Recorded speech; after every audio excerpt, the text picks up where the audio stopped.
Every one of us has an unspoken belief about the way that our lives should go, the way that our business should go. And it's a narrative we tell ourselves. If we can just get life to go this direction, if we can just get business to go in that direction, if we can just get it to be this way, that would be what's best for us. Then we'll be happy. Then we'll have what we need. Then we'll be successful. Then we will have arrived.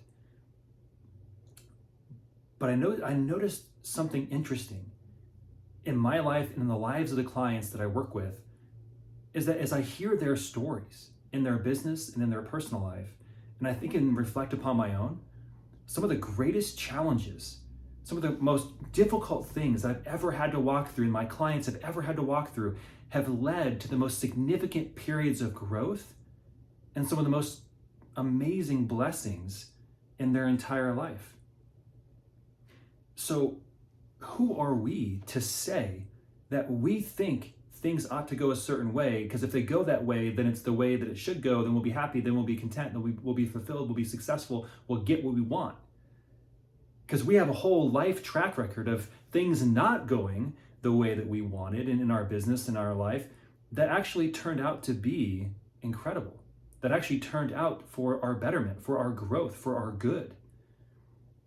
So anytime that you're staring down the barrel in the future of your business or the future of your life and you're afraid, just remember that the reason you're afraid is because you're afraid that things might go differently than how you want them to go, or things might be hard and you don't want them to be hard. Look, I'm the same way. I don't want challenges. I don't want difficulty. I don't want hardship. I don't want things to go differently than the way that I want them to go.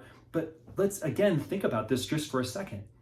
How many things in your life didn't go the way that you wanted them to go? How many things in your business at the moment were heading in the opposite direction you thought they should go, but then 6 months later, or a month later, or a year or two later, you look back and you say, if it weren't for that situation, if it weren't for that challenge, my life or my business would have never gone the direction it's gone, or it forced me to grow in this other direction. And now I have this blessing in my life or in my business, and now I grew in this way.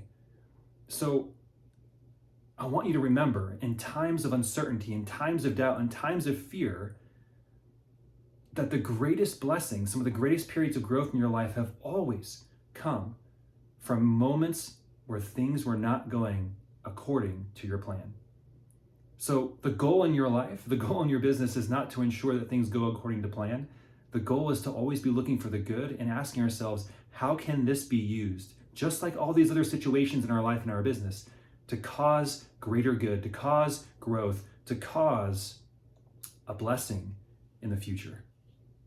When we think about our business, when we think about our life through that lens, and believe me, I get it, that is not a natural reaction to things, but when we remember those things, it causes us to live from a place of peace and rest rather than anxiety and fear of the future.